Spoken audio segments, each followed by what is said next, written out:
तो चलिए आज बात करते हैं भारत के सुप्रीम कोर्ट के एक ऐसे ऐतिहासिक फैसले की जिसने पूरे देश को हिलाकर रख दिया था। ये विश्लेषण है 2012 के दिल्ली गैंगरेप केस पर दिए गए जजमेंट का। ये शब्द ये शब्द हैं सुप्रीम कोर्ट के जजमेंट की बिल्कुल शुरुआती लाइनें।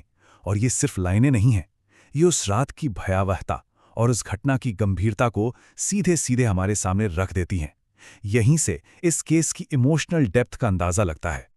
देखिए, यहाँ हमारा फोकस खुद उस दर्दनाक अपराध पर नहीं होगा, बल्कि हम उस बेहद जटिल कानूनी और फोरेंसिक लड़ाई को समझने की कोशिश करेंगे जिसके बाद आखिरी फैसला आया। हम ये देखेंगे कि सबूत कैसे पेश हुए, दलीलें क्या दी गईं और कोर्ट अपने आखिरी नतीजे पर आखिर पहुंचा कैसे। तो आइए इस सफ़र पर एक नज़र डालते हैं। ये टाइमलाइन हमें दिखाती है कि न्याय की ये लड़ाई कितनी लंबी थी। अपराध की उस रात से लेकर सुप्रीम कोर्ट के आखिरी फैसले तक इस पूरी प्रक्रिया में लगभग 4.5 साल लग गए। इस मामले के जो तथ्य हैं वो हम सब जानते हैं। 16 दिसंबर 2012 की रात एक 23 साल की फिजियोथेरेपी स्टूडेंट और उसके दोस्त पर एक चलती बस में 6 लोगों ने बेहद क्रूरता से हमला किया। इस घटना की भयावहता ने पूरे देश में एक आक्रोश की लहर पैदा कर दी थी। तो अब सवाल ये उठता है कि अभियोजन पक्ष यानी प्रोसिक्यूशन ने दोषियों के खिलाफ अपना केस आखिर कैसे बनाया। चलिए समझते हैं। प्रोसिक्यूशन का पूरा केस आप कह सकते हैं दो बहुत मजबूत पिलर्स पर टिका हुआ था। पहला था उस घटना में जिंदा बचे पीड़ित यानी लड़के की गवाही, और दूसरा था बड़ी तादाद में इकट्ठा किए गए साइंटिफिक यानी फोरेंसिक सबूत। अब देखिए, कोर्ट ने लड़के की गवाही को इतना भरोसेमंद क्यों माना। असल में कानून की नज़र में एक घायल गवाह जो खुद पीड़ित हो, उसकी बात का वजन बहुत ज्यादा होता है। ये माना जाता है कि वो शख्स मौके पर ही मौजूद था और वो अपने असली हमलावरों को छोड़कर किसी बेगुनाह को भला क्यों फंसाएगा। फोरेंसिक सबूतों ने तो जैसे एक एक करके हर कड़ी को जोड़ दिया। डीएनए प्रोफाइलिंग ने साइंटिफिक तौर पर साबित कर दिया कि वो सब बस में मौजूद थे। फिर बाइट मार्क्स यानी दांतों के निशानों ने सीधे सीधे 2 आरोपियों की पहचान कर ली। और तो और पीड़िता का फोन और बाकी सामान भी उन्हीं के पास से मिला। मोबाइल लोकेशन डेटा ने तो जैसे आखिरी कील ठोक दी, ये साबित करते हुए कि वो सब उसी बस रूट पर थे। लेकिन जैसा हम जानते हैं, हर कानूनी लड़ाई के 2 पहलू होते हैं। प्रोसिक्यूशन के इतने मजबूत केस के बाद अब देखते हैं कि बचाव पक्ष यानी डिफेंस के वकीलों ने इस सजा को चुनौती देने के लिए क्या-क्या दलीलें सामने रखीं।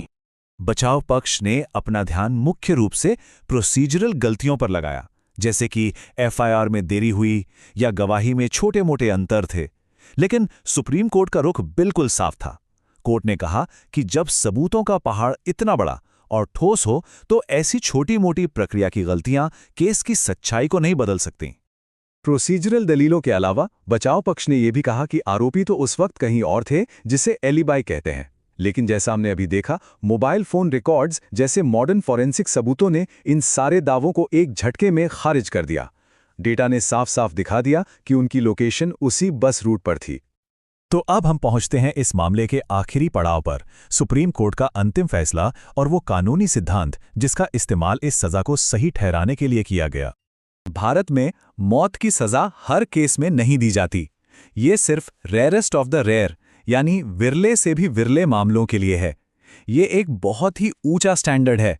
मतलब अपराध इतना ज्यादा भयानक और अमानवीय हो कि उम्र कैद की सजा भी उसके सामने कम लगे।